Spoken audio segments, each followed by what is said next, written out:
Só, eu fiquei durante muito tempo pensando como é que eu gravaria, como é que eu falaria sobre a série O Senhor dos Anéis, Os Anéis de Poder.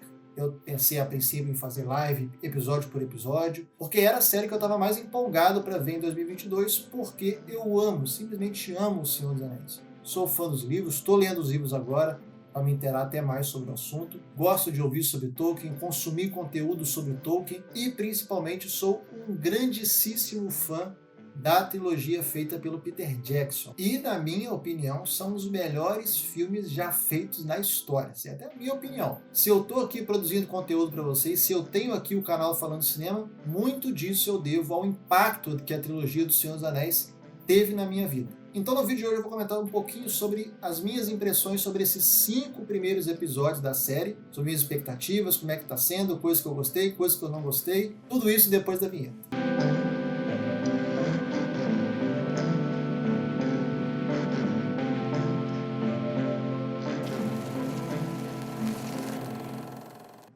Como eu falei, eu sou muito fã da trilogia de filmes do Senhor dos Anéis, estava muito empolgado para ver o que a Amazon ia fazer nessa série O Senhor dos Anéis, Os Anéis de Poder. Eu já sabia que ia ter mudanças, eu já sabia que ia ter alterações em relação ao material original, isso faz parte de toda adaptação. Aliás, eu fiz um vídeo quase que inteiro dedicado à explicação dessa questão de adaptação, que está passando aqui nos cards agora. E eu também já fiz um vídeo falando aqui sobre a série do Senhor dos Anéis, Os Anéis de Poder. As histórias que são englobadas ali nos livros. Não dei tantos spoilers assim, então não vai te comprometer no que pode acontecer na série, né? Por mais que a série seja uma adaptação e vai ter mudança. Então, confere esses 2 vídeos aqui, que é muito importante para você compreender um pouquinho da minha opinião desse vídeo aqui. E lembrando que, obviamente, esse vídeo aqui é baseado somente na minha opinião. Então aqui não tem verdade absoluta, você pode deixar a sua opinião nos comentários. E já que você vai ter que descer um pouquinho aqui para ir nos comentários, aproveita também para se inscrever aqui no canal se você ainda não é inscrito, já deixa um like nesse vídeo e também clica no sininho e ativa as notificações, porque aí você não vai perder nada do que for postado aqui no canal Falando Cinema. E aproveita também para seguir o Falando Cinema nas outras redes sociais. A gente não está só aqui no YouTube não, rapaz. A gente também está no TikTok, estamos no Instagram. Muito conteúdo que eu posto aqui também posto no TikTok, também posto no Instagram? Sim, mas tem alguns vídeos que não cabem aqui nos shorts do YouTube. O YouTube limita os shorts somente a 60 segundos, coisa que o Reels e o TikTok não fazem. Então, vai nas minhas redes sociais, porque tem conteúdo lá que somente tá lá, que não tá aqui no YouTube. Bom, eu tava com muita expectativa na série, e quando ela foi lançada, lançaram os 2 primeiros episódios. E aí, quando veio esses 2 primeiros episódios, cara, foi a hora que eu falei, caramba, eu acho que vai dar certo, vai dar certo, vai dar certo. Ou será que não? Porque, cara, que episódios assim deslumbrantes. E não é somente no visual, né, não somente na fotografia, não somente na parte de efeitos especiais, que toda a série é algo constante, muito bem feito. Você vê o dinheiro do Jeff Bezos sendo jogado na tela, na renderização, nos cenários, a profundidade. Tudo isso é muito bem feito. O aspecto técnico, de forma nenhuma, é um demérito da série, em nenhum momento praticamente. E aí, quando eu assisti os 2 primeiros episódios, cara, eu gostei pra caramba. O primeiro episódio eu dou praticamente um 10, né? Eu dou um 9,5 ali, porque a única coisa que eu não gostei no primeiro episódio foi o final dele, aquela parte da Galadriel pulando do barco, isso eu realmente não gostei. Mas todo ele, cara, tanto no aspecto técnico quanto nos atores, no roteiro, a história, os temas que são abordados, tudo isso eu gostei bastante no primeiro episódio. Aí quando veio o segundo episódio, por mais que o episódio seja bom, que continue tratando de temas interessantes, mas ele já deu umas derrapadas assim de roteiro, umas derrapadas assim de direção de atores e tal, me incomodou um pouquinho mais. Todo aquele lance do Halbrand sendo náufrago ali, tudo ficou muito mal enjambrado, muito mal amarrado, mal montado, mas foi um episódio assim bem acima da média. E aí veio o terceiro episódio, e essa foi a hora que eu comecei a coçar a Barbie falando, ih, rapaz, onde é que isso vai dar? Onde é que está indo essa história? Olha o que vocês estão fazendo. Muita enrolação. E o 4º episódio continua uma enrolação, por mais que seja, o 4º episódio foi, na minha opinião, superior ao terceiro. O terceiro foi o mais fraco até agora, na minha opinião. O 4 foi um pouquinho melhor, mas ainda assim muito enrolado, especialmente no núcleo de Númenor ali. Foi difícil a história ir para frente. E aí veio o 5º episódio, que saiu nessa sexta-feira agora. E aí, cara, eu fiquei assim, quando eu terminei o episódio, eu falei, o episódio é ok. Assim como o segundo episódio, foi um episódio ok. Mas eu tava sentindo uma apatia, sabe, um distanciamento, sabe? Eu não tava conseguindo ficar empolgado assim, igual eu fiquei, por exemplo, com o primeiro episódio, que pra mim foi um deslumbre de episódio. Mas ao mesmo tempo também, eu também não tava uma merda. Não tava algo tipo assim, vou parar de assistir porque tá muito ruim, tá muito chato. Só que depois de terminar esse 5º episódio, eu comecei a pensar, a refletir sobre o que aconteceu de fato. e tal. E eu acho que eu até vou rever esse episódio para tentar entender algumas coisas, algumas tramas, algumas subtramas, etc. Ó, eu falei aqui que o terceiro e o quarto foram, sim, os piores episódios, na minha opinião, né? Que a história estava muito enrolada, não andava direito, os personagens estavam muito parados e tal. E aí chegou no final do quarto episódio, as coisas começaram a dar uma consertada. A Miriel ficou muito mais parecida com a Miriel dos livros. No final desse quinto episódio também, o Ar-Pharazôn ficou mais parecido com o que a gente tem no livro, as coisas estão ficando um pouco mais claras e a história começou a andar. Só que ao mesmo tempo tem essas pequenas andadas, essas pequenas piscadelas pro fã em relação a alguns elementos de Tolkien e tal. Ainda assim, eu acho que é tipo assim, a história dá um passo para frente e dá um passo para trás. Você sente que a história não está andando. E além das vezes esse sentimento de que a história não está andando, ainda tem o fato de alguns personagens, além de não passarem tanto carisma, tanta confiabilidade, você não sente tanta conexão, eles ainda também ficam parados, eles não desenvolvem tanto assim alguns personagens. Por exemplo, uma das coisas que mais está sendo criticada aí pela galera na internet é o núcleo de Númenor. Ah, tá parecendo muito novela da Record, pessoal muito limpinho, muito colorido. Na minha opinião, o problema não é nem essa parte estética, né? Até porque é fantasia medieval. E se você olhar nos livros e também na série assim, você vê que Númenor não é um país que vive em estado de guerra, tá com guerra com todo mundo e tal. Então não tem essa coisa tipo assim, o uniforme dos soldados tem que estar gasto, de experiência de batalha. Para mim não tem que ser assim, porque Númenor era um lugar que tinha muita paz, mesmo a gente vendo que a galera lá era meio esquisita. Só que alguns personagens desse núcleo de Númenor, cara, são insuportáveis e alguns deles, cara, eles não andam para frente. Por exemplo, um personagem que para mim está sendo uma grande decepção, pelo menos até agora, minha opinião pode mudar, para melhor ou para pior, é o Isildur. Eu não sei se eu comentei no meu vídeo sobre a série dos Anéis de Poder, uma das coisas que eu estava querendo ver é justamente esse aprofundamento do personagem do Isildur. Porque para quem somente lê O Senhor dos Anéis, ou principalmente para quem só viu os filmes do Peter Jackson, fica com a impressão de que o Isildur é um grande de um babaca, né? Pelo que ele faz lá na Montanha da Perdição e tal. Então, para mim era a chance da gente aprofundar nesse personagem que vai muito além daquilo que ele fez na Montanha da Perdição. Pô, o cara era rei de Gondor e rei de Arnor, né? Os reinos que foram fundados depois do que aconteceu com a cidade de Númenor. Então eu tava doido para ver essa dinâmica do Isildur com o Elendil e tal. Só que, cara, na minha opinião, o Elendil, até agora eu tô gostando bastante do Elendil. Acho que é um personagem que tá interessante. Para quem não é muito inteirado na mitologia do Tolkien, o Elendil é mais ou menos o Thomas Wade. É um cara inspirador, né? Uma figura inspiradora, uma figura fiel mesmo a tradição antiga dos elfos, que é até mencionada na série. E o Elendil tá legal e tal. E você vê o filho do Elendil, o Isildur, cara, ele começa como um cara que ele tá com um chamado, ele escuta uma voz, ele tem essa parada de ir pro oeste da ilha, que tem uma coisa esperando ele, aí ele sai daquela guarda real, né? Ele tem um conflito com o Elendil por conta disso. Só que, cara, foram 2 ou 3 episódios que aparece essa questão. Ela é apresentada, mas ela não é desenvolvida, porque isso fica num loop, cara, fica repetindo, e o Isildur fica jogado na história. Aí você tem um personagem que não é desenvolvido, que só aparece para dar piti e discutir com o pai dele, e ele fica, cara, flutuando ali na cidade de Númenor. Ele tá no barco, depois ele tá na festa, depois ele vai entrar de clandestino no barco, ele vai lá e impede o cara, aí nada até de volta, ele briga com o pai, depois briga de novo com o pai, aí ele briga com os amigos dele, aí ele vai acompanhar a luta da Galadriel com a galera lá ensinando espada. Ele fica flutuando, cara, nesse núcleo de Númenor e ele não é desenvolvido, cara. Tipo assim, eu tô há 3 episódios falando, bicho, anda logo com esse personagem, anda logo com essa história, anda logo com essa trama, tá enrolando demais. E ainda por cima, no meio desse núcleo bagunçado que é Númenor, cara, eles ainda inserem a irmã do Isildur. Existe um livro do Tolkien que o Tolkien nunca finalizou, que era sobre viagem no tempo, em que o Tolkien menciona essa irmã do Isildur. No legendário, vamos dizer, no lore da Terra-média, essa irmã não existe. E, cara, pra mim não tem problema nenhum em colocar a irmã. E aí eles pensam assim, poxa, vamos colocar a irmã do Isildur. Vamos aprofundar o personagem, dar um background, dar um desenvolvimento, dar um porquê dela estar ali na história, ela se movimentar nessa história de Númenor. E aí eles vão e colocam um interesse romântico pra ela. Então de brincadeira, só pode ser deboche. Eu não sei qual é de Hollywood, dos filmes e das séries, que para aprofundar um personagem tem que sempre colocar o interesse romântico, bicho. Tem um homem e tem uma mulher. E aí, para desenvolver os 2 personagens, eles têm que se relacionar amorosamente, bicho. Parece que os seres humanos, nos filmes e nas séries, eles estão no cio, constantemente, bicho. Isso é bizarro. Em pleno 2022. Ano da Copa do Mundo, a era da tecnologia, ano da eleição, ano da tecnologia. E os caras me metem uma dessa, cara. Tá de sacanagem, né, Amazon? Poxa, é difícil, cara, é difícil. Essa de passagem, esse carinha que é o interesse romântico dela é uma bagunça, cara. Porque ele se mostra contra essa quest da Míriel de ir pra Terra-média, ajudar a galera lá do Sul. E aí ele conversa com o Ar-Pharazôn. Aí o Ar-Pharazôn mostra, não, garoto, você não tá vendo o panorama maior. Eu tô fazendo isso por conta disso.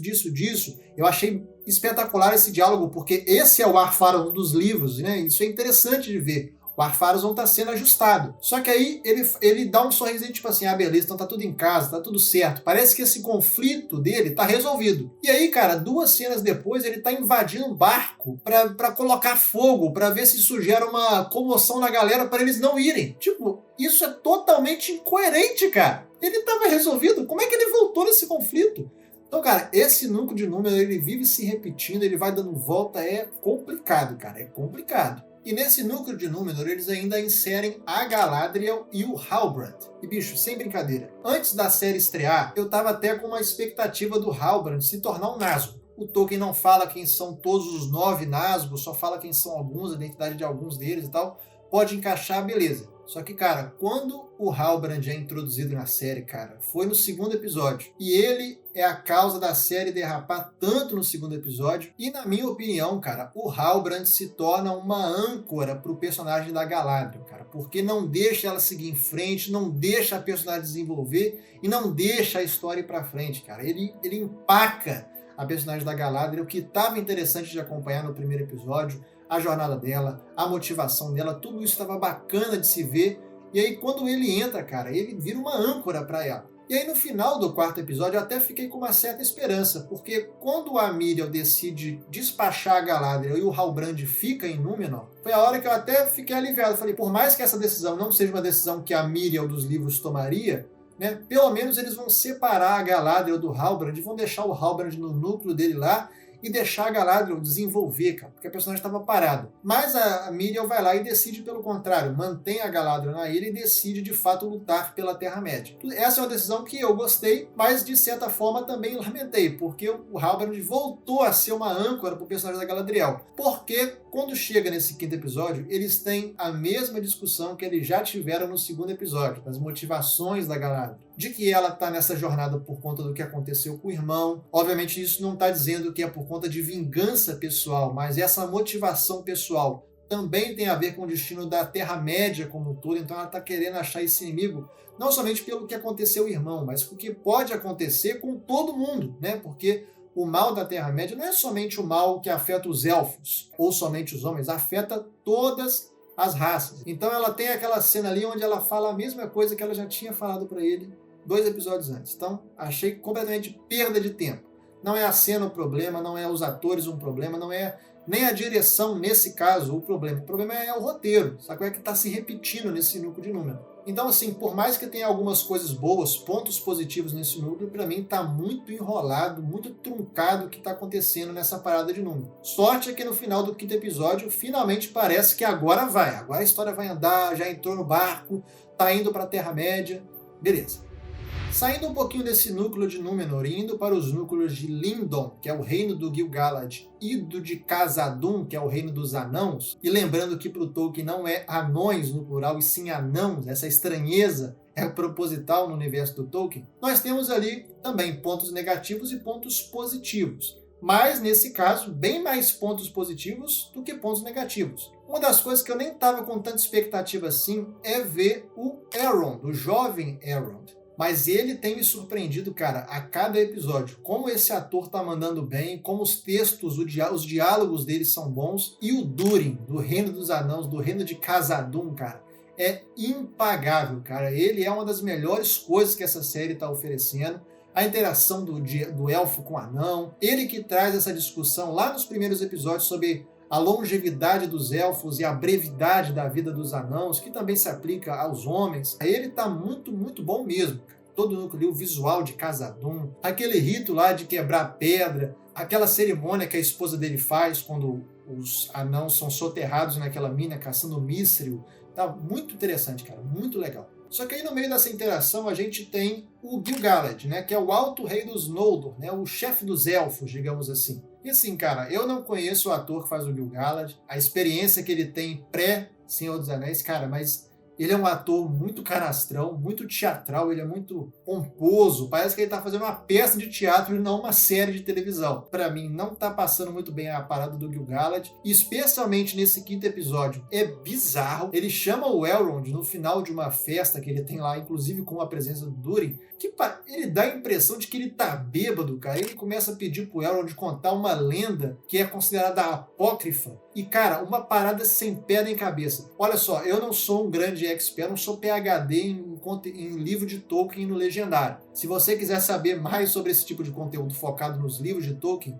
eu te recomendo assistir o canal do Tolkien Talk, o melhor canal de conteúdo de Tolkien do Brasil e se bobear do mundo inteiro. Mas ele começa a contar uma história de que um elfo estava lutando com um Balrog nas montanhas nevoentas, né, nas Misty Mountains, e tinha uma Silmaril, olha só, tinha uma Silmaril dentro da árvore, e aí cai um raio na árvore, e como a Silmaril estava lá dentro, meio que a luz da Silmaril, eu não sei se meio que a Silmaril derreteu e a luz foi para dentro da montanha, ou se, tipo, a luz que estava na Silmaril meio que refletiu também para dentro da montanha. Cara, uma história sem pé nem cabeça. A única saída de roteiro que tem para essa pataquada dessa história muito, muito doida é eles falarem, né, que ele menciona que a parada é meio apócrifa, né? Tipo assim, você não sabe se isso é verdade ou se não é. A única saída pra isso, cara, é se lá na frente, daqui a uns 3, 4 episódios, ele falar, pô, cara, aquela hora eu tava mentindo pra você, eu tava bêbado, não era eu que tava falando, era a bebida que tava falando. Só se foi isso, cara, porque isso foi uma pataquada, uma zuretada. Nos livros fica bem claro o destino que todas as 3 Silmarils tiveram. Uma bobeira, cara, bobeira. E pra mim, assim, o Gil-galad tá sendo um ponto bem fraco. Porque você não está conseguindo enxergar o Gil-galad, que, por exemplo, o Sam, somente nos livros, né, nos filmes não tem isso, nos filmes do Senhor dos Anéis, que o Sam canta uma música dele exaltando, cara, como que o Gil-galad era um rei top. Eu, particularmente, não estou enxergando essa topeza toda que o Gil-galad tem, cara. Pelo menos até agora, zero. E esse 5º episódio, o último que foi lançado, cara, pra mim ele foi tão complicado, ele teve tanta coisa assim que eu não gostei mesmo de ver, que até mesmo coisa que eu tava gostando pra caramba, pra mim então também começou a dar uma oscilada. Por exemplo, o personagem do Arondir, que é um personagem criado pela série, né? Não existe esse personagem dos livros. Mas, cara, uma das melhores coisas que a série estava mostrando era esse cara, a jornada dele. O ator manda muito bem nas cenas de ação. Ele consegue passar essa áurea contemplativa do elfo, mais séria. Nada contra o elfo ser um pouquinho mais cômico. O Elrond, por exemplo, é mais cômico, né? Mais bem-humorado, digamos assim. Funciona também, mas o Arondir estava bem mais próximo, assim, do elfo do Tolkien, né? Então estava interessante. A parte dele do romance com aquela mulher, muito bacana mesmo de ver. Só que a série, cara, na minha opinião, esse núcleo desses Homens do Sul começou muito bem, começou muito interessante, levantava discussões maneiras sobre a parte do livre-arbítrio, porque eles falam que antigamente eles eram apoiadores do Morgoth, e você vê ali que os elfos, eles têm a sensação de que, tipo assim, todo mundo que tá ali é do mal, né? A galera que antigamente era mancomunada com o Morgoth, o Senhor do Escuro, né? O grande inimigo da Terra-média. Mas a Bronwyn traz essa discussão de tipo assim, olha, não é todo mundo que é do mal, ó, tem uma galera aqui que é boa, que quer fazer o bem. Então, essas discussões que são tratadas nos outros episódios anteriores é interessante. Chega nesse 5º episódio, ela me faz um discurso muito, muito repentino de tipo assim, eu não sou o rei que vocês estavam esperando, mas eu sou o rei que vocês têm agora. O Arondir fica perdido, não sabe o que fazer com aquela galera, e aquele Waldreg, o velhote, começa a fazer um discurso de tipo, não votem nela, vote em mim, sigam a mim. Cara, é muito zoado. Mesmo o Arondir, que estava sendo um dos pontos altos da série, nesse 5º episódio, cara, dá uma derrapada, é subutilizado, cara, a participação dele de todo aquele núcleo dos homens é pífia, patética. Por incrível que pareça, um personagem que eu tô gostando é o garoto Tel, o menino Tel. Porque eu comecei odiando, tipo assim, desse garoto, aquela trama da espada, eu tava com medo danado desse menino, vai virar o rei bruxo de Angmar. Até mandei mensagem pro meu tio, que também é chegado em Seus Anéis, e falando, esse menino vai ser o rei bruxo, ou então ele é filho do rei bruxo, alguma coisa assim. Mas no 4º e no 5º episódio, eles dão uma ajeitada nesse personagem, tá interessante de ver essa tridimensionalidade. Ele tá tipo assim, será que eu sigo o Morgoth? Como é que eu vou fazer? Ele é o cara que está mais em conflito, né? Mesmo sendo um jovem. Cara, esse personagem eu tô gostando, por incrível que pareça. Então assim, cara, a série que eu tava com mais expectativa no ano, 5 episódios depois, eu posso dizer que eu tô ainda com mixed feelings em relação a ela. Tem coisas boas, tem um piscadelas assim pros fãs, que é interessante a gente ver, os easter eggs e tal, o cuidado que eles têm com produção, tem alguns detalhes que passam até desapercebidos pro grande público, digamos assim, como vestimenta, coisas do fundo, referência aos livros e tal. Mesmo assim, eu ainda sinto que a série ainda tá difícil de engrenar, entendeu? Que a história ainda tá muito parada e que tem algumas coisas de fato que, cara, é difícil de engolir. É difícil de engolir. Infelizmente, né? Queria estar gravando esse vídeo aqui, cara, empolgadaço, igual eu fiquei empolgado no primeiro episódio. Mas, infelizmente, eu acho que a série tá derrapando bastante. Tenho bastante medo até de como é que vai se encerrar isso. Até gostei do final do episódio. Parece que, de fato, agora a história vai começar a convergir. E parece que agora vai. Mas como foram tomadas várias decisões assim que eu considero complicadas e questionáveis, é muito difícil desfazer isso. E é muito difícil uma má decisão tomada no início não descambar para uma má decisão que vai acontecer no final. Então, estou com expectativa para que a série seja espetacular, desde antes de que ela seja lançada, e estou com expectativa para que tudo isso seja consertado e que eu pague a minha língua, que eu falo assim, caramba, cara, tudo aquilo que eu critiquei no passado, no final relevou a tal coisa, mas, infelizmente, assim, algumas coisas, cara, tá complicado. Tá complicado. O Senhor dos Anéis, Anéis de Poder, episódio 6 já está entre nós, já está disponível lá no Prime Video para você assistir. E finalmente nesse episódio a história andou. Eu fiz um vídeo lá pro meu canal falando de cinema, onde eu falei que o 5º episódio foi uma enrolação, tinha umas coisas ali que tava sendo um engodo, aquela encheção de linguiça e tal. Mas eu falei que no final do episódio parecia que as coisas de fato iam começar a andar. E nesse episódio nós vimos de fato a história andar.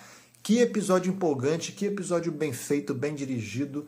Nossa, a trilha sonora, né, desse episódio brilhou demais em vários momentos assim. E aí, finalmente, nós tivemos núcleos se encontrando, personagens sendo desenvolvidos, tramas sendo resolvidas e novas tramas sendo, de certa forma, apresentadas. Uma coisa que eu achei interessante desse episódio foi como a série tratou muito bem essa questão dos orcs e do Adar, né? Porque eles ficam lá cavando aqueles túneis, pegando a galera que está na frente, qualquer obstáculo eles estão passando em cima e tal, e você não está sacando muito bem qual que é o plano deles, o que é? Eles estão querendo guerrear, estão querendo só causar confusão, é matar a gente por matar, sem motivo nenhum, só porque eles são do mal. E achei muito interessante porque foi pontuado episódio a episódio, nos episódios anteriores, que, tipo assim, eles só estavam querendo arrumar uma casa, né? A missão lá do Adar era arrumar uma casa para os orcs.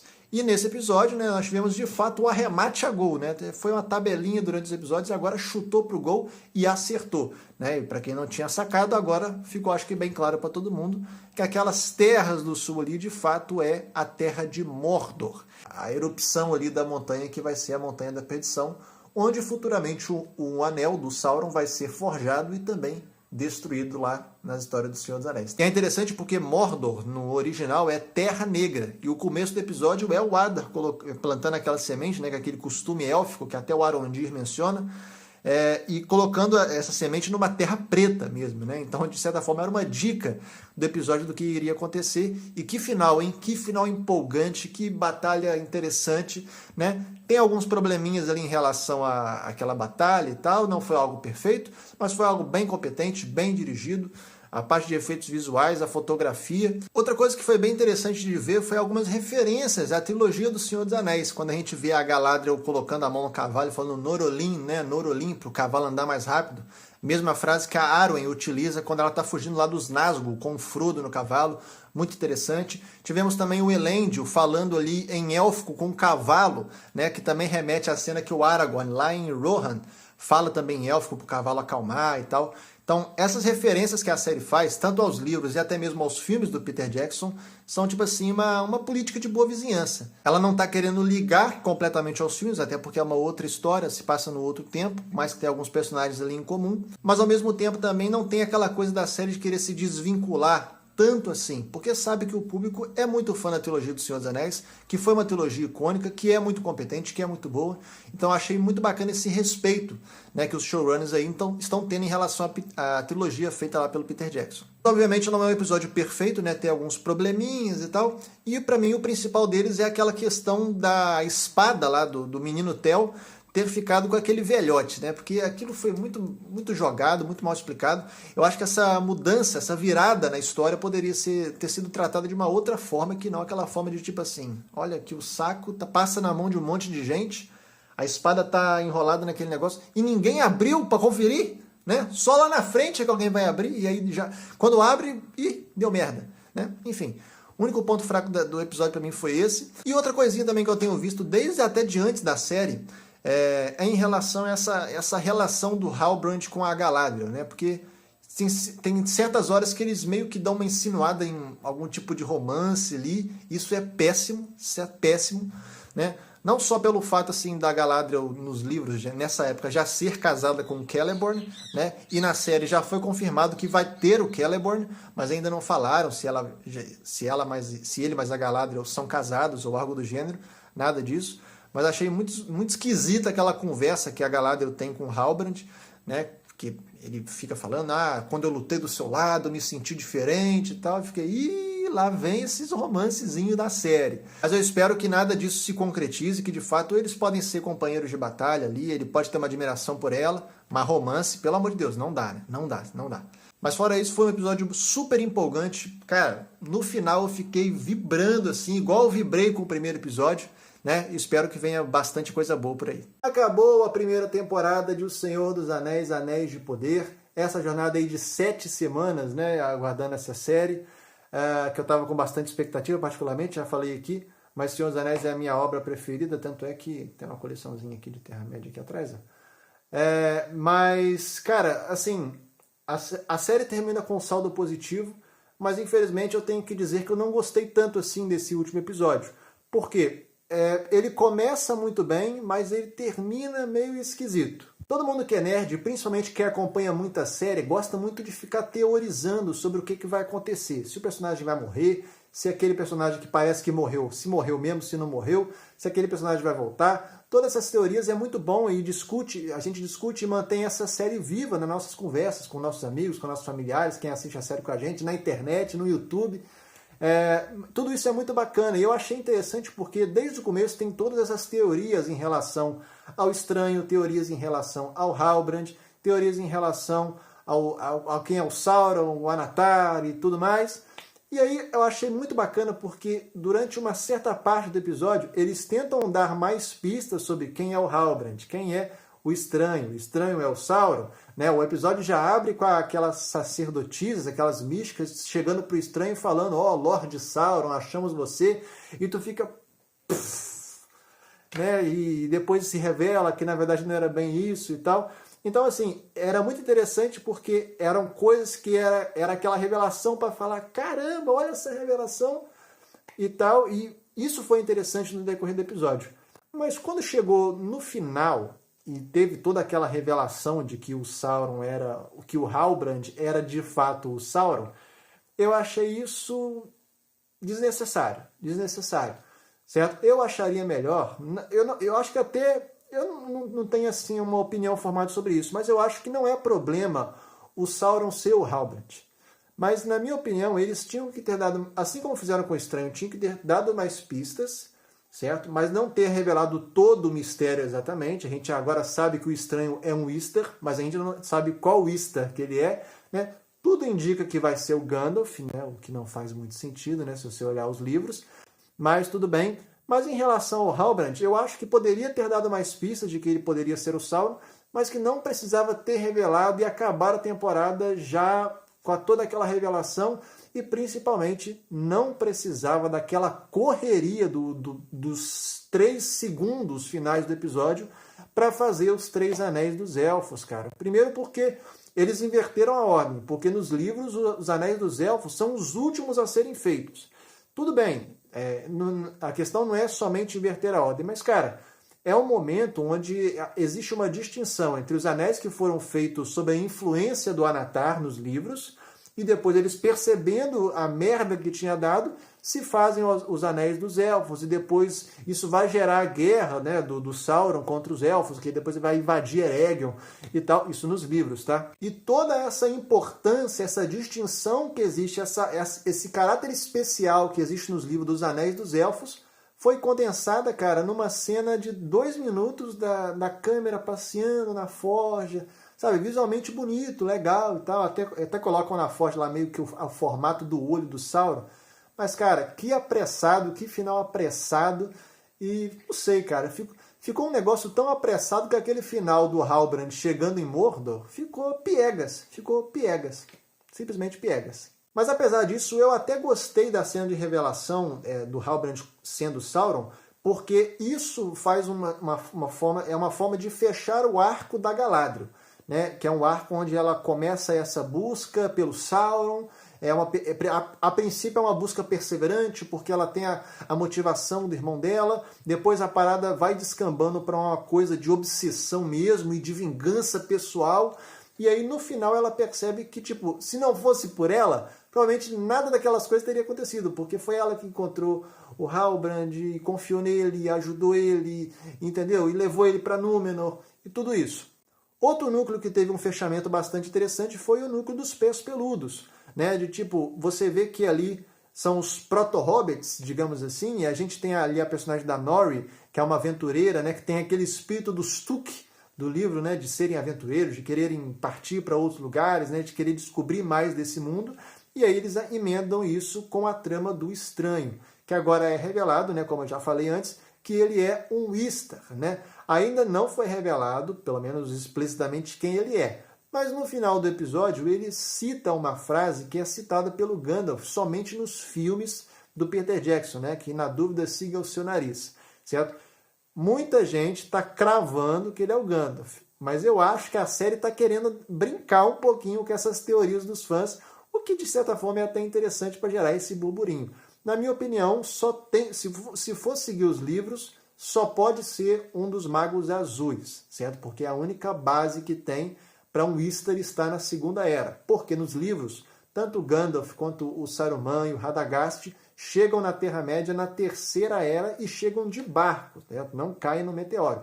Essa adaptação do meteoro eu já tinha até falado antes, achei ok, achei bacana, tudo bem. E é até interessante porque quando aquelas místicas encontram ele e ele pega o cetro de uma delas e aí ele se revela como Istar, uma delas fala, esse aí não é o Sauron, esse é outro. E já tem uma teoria na internet dizendo que aquele meteoro que a gente vê cair nos primeiros episódios não era somente um, mas 2 meteoros, e que o outro talvez seja o outro Mago Azul. Até porque aquelas místicas começam a busca delas na série no impacto do meteoro. Então vamos ver na segunda temporada para onde é que essa história vai, certo? Eu espero que não seja o Gandalf, que seria meio esquisito, né? Prefiro que seja um dos Magos Azuis mesmo. Eu acho que vai funcionar e vai encaixar certinho com os livros. Mas fora isso, senti um pouco de falta de uma conclusão ali para os núcleos do Arondir, por exemplo, e no núcleo dos anões, né? Que teve um cliffhanger, né? Um gancho no penúltimo episódio. Mas eu acho que, sei lá, para um último episódio de uma série, tem que mostrar tudo, né, cara? Tem que ter o casamento, tem que ter o beijo da galera, né? Final de novela é assim, então final de temporada tem que ter todas essas conclusões. Não estou falando que tem que explicar tudo, mas pelo menos mostrar alguma parada tem que mostrar, certo? Inclusive, já falando aqui, não gostei daquela parada do Balrog estar simplesmente dormindo como se fosse um cachorro dentro da montanha, né? Aquilo ficou meio, na minha opinião, ficou meio esquisito. Mas apesar disso, a série termina com um saldo positivo e eu estou bastante empolgado para ver como é que vai ser essa segunda temporada. Que vai demorar a sair. Ai, meu Deus, Amazon, libera logo essa segunda temporada.